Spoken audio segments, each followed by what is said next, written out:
I'm Pete Najarian. This is the take on this Friday morning. What a beautiful day we've got out there. I'll tell you what, we talk about volatility in the markets all the time. How about the volatility of the weather that we've had here in Minnesota? It was not too terribly long ago. We had a multiple inch drop just about 3 weeks ago or so. It was the middle of October. You kind of wonder what's going on. Then suddenly we get those 80-degree days came back to us for about a week, back into the snow once again. And this morning when I woke up, we were in not quite single digits, but real close. We were in the teens for sure. It was very, very cold outside. It's going to warm up a little bit here. Maybe it'll melt away some of this snow out there. But I'll tell you what, the volatility of the weather certainly is a lot like the volatility of what we've been seeing in the markets. As a matter of fact, you go back a couple weeks ago, we had the worst week since going back to March. Then that followed up with a great week. And then that started off this week with a phenomenal week. And you look at this week and you go back and you look at the vaccine news, and the vaccine volatility play is what I'm calling it right now. On Monday, we had that absolutely extraordinary move to the upside. We did get a sell-off late in the day. We still had a very, very nice gain, the 800-point gain. And we've been kind of moving higher, and then we started to pull back a little bit. And we heard all this craziness about all these people that were talking about, well, the rotation is in. It's funny how one person can start this thing and then everybody just sort of piles onto it, and it's ridiculous, of course, and we hear it and we see it, and it happens all the time. Those are the areas where I think does create opportunity. People start buying the wrong thing. And it's interesting to me, this whole process that people are going through. Well, we're going to get out of growth and we're going to go over to value and we're going to do this and we're going to do that. What's wrong with buying quality? And when you buy quality on sale, boy, doesn't that seem to make a heck of a lot of sense to you as well? It does to me. So anyway, going back to what happened yesterday, markets had some pressure on them, definitely all day long, and they certainly started to look really, really under pressure. As a matter of fact, that alleged value play, when you look over at the Dow versus the NASDAQ, and you look at the value play, wow, that was getting some pain yesterday. As a matter of fact, down over 500 points at one point, held around, call it near 400 to the downside for the majority of the trading session once it sort of relaxed. And then in the final 3 hours or so, we started to see that sort of break down a little bit of movement. We only finished down 320 points, only finishing down 320 points on the Dow yesterday, but it was definitely well off of the lows. Then you look over at the NASDAQ, sort of a similar thing there. It faded fairly early, first 90 minutes of the trading session or thereabouts. It was down about 100 points, it seemed like, for the final 3 hours of the day. It just kind of sat there and then eventually got a little bit better, very much like the Dow, but it was in negative territory, but only down 75 points by the end of the day. So neither really giving up a whole heck of a lot, but we certainly had seen certain areas of the market that were definitely outperforming. The 10-year did get hit yesterday pretty good. We've been talking about that rise of the 10-year, pushing towards that 1% level. It was down about 7% yesterday, so that faded off a little bit. We had volatility earlier in the week on the lows. The lowest I'd seen was somewhere in the low 22s, the 22 and a half, something like that. We got back all the way up over towards that 27 level. But by the time we closed up yesterday, call it somewhere 24, 25, somewhere in that sort of a range. So not something that we're overly worried about. And certainly we didn't see an absolute springboard towards 30 again. So that just says a little something. But the pressure was on. The downside leaders yesterday, you had a lot of the names that were the leaders to the upside when everybody's going towards value. Industrials, financials, energy. And you know, there are quality names within all of those, but when people make the blanket statement that, hey, it's time to buy this, that's kind of crazy sometimes, I think. So we had some definite pressure on yesterday. Energy down about 4%. You had the financials down a couple of percent. You had the industrials down about 1.5%, something like that. So a very interesting day. Boeing was kind of one of the worst hit names out there. Name people just seemed all of a sudden, hey, Boeing's gonna be a rocket ship. Maybe, but you know what? There is time out into the future when we talk about vaccines and so forth. It's not like we've got one today. And at some point in time, we will. And that's been what we've been working towards and hoping for a very long period of time. And we're getting a heck of a lot closer. There's no doubt about that. But that's still something that's just a little bit away, and we have no absolutes at this point in time. So Boeing, Chevron, Dow, those kind of names. You look over, you see Goldman Sachs was down a couple of percent yesterday. McDonald's was getting hit pretty good. I'll tell you what was really interesting. We had a nice bounce again on volumes. As a matter of fact, 32 million contracts yesterday. Really a pretty impressive day when it comes to the volume and the movement, because especially because the move happened and then we sort of sat there for a big chunk of the day. And oftentimes when we're sort of flatlining, we start to see some of that volume start to contract back. That really didn't happen. The volume just continued to flow yesterday. Matter of fact, interesting and unusual option activity for sure. It wasn't Apple leading yesterday. As a matter of fact, most of the day it was NEO, and by the end of the day it was NEO. NEO traded nearly 2 million contracts yesterday. Apple about 1.3 million, a little off of normal. And then Tesla about 500 and some odd thousand. It gives you an idea. I've been talking about this for a while. We are seeing a far more broad sweep across multiple different areas and segments, I should say, and sectors and individual names.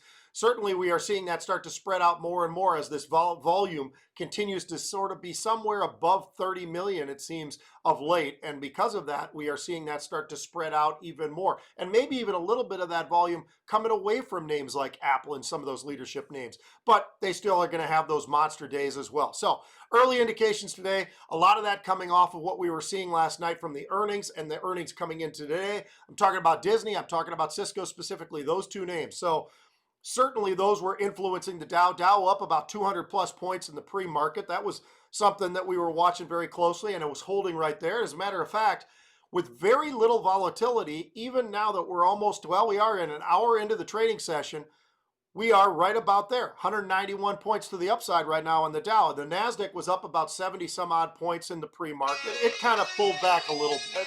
Sorry about that. It pulled back a little bit, and so that was something that occurred as well. So we're seeing some of that, but right now Nasdaq about 52 points to the upside, so not too far of a pullback and holding on to that. I look at the volatility index.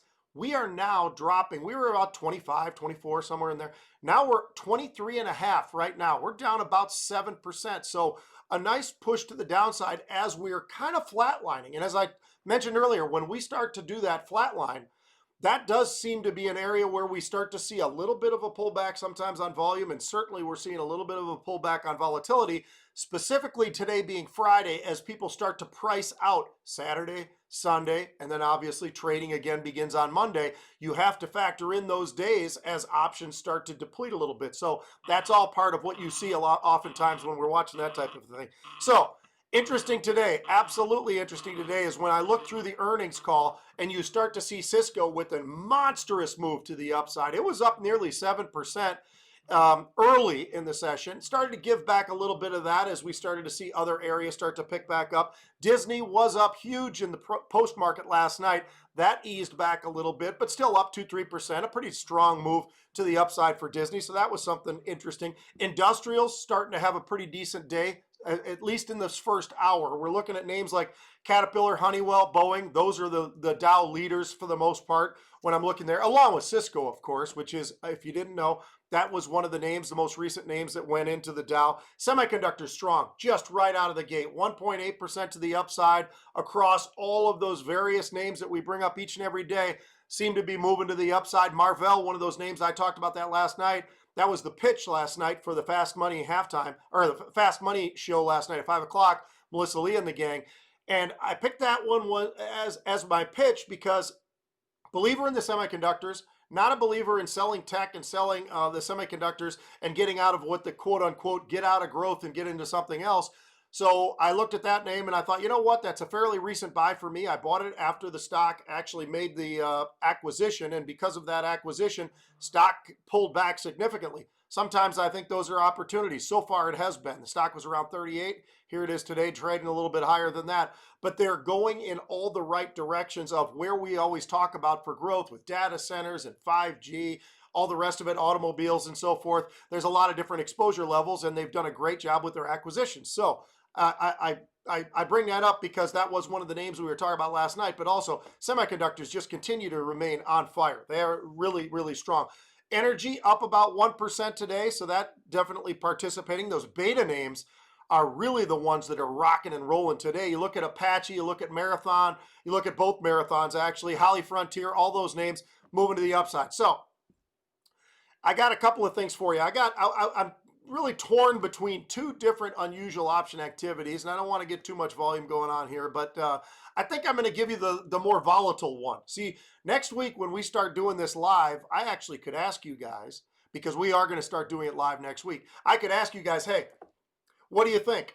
Would you rather have something fairly conservative but powerful, or would you rather have something that maybe is a little bit more on the high flyer sort of side of things? I'm going to make the selection today. Starting on Monday, you guys get to make that kind of a call if I've got that. But right now, with that call, I'm going to go with the more of the high flyer. So I'm going to go with Li Auto. LI is the symbol there. This has been talked about more and more and more because we talk about these EV plays all the time, electronic vehicles, and more we talk about NIO, obviously Tesla and some of the names, GM and the American car makers, a lot of them getting further and further down the line into the EV market. But China name, electric sport utility vehicle name.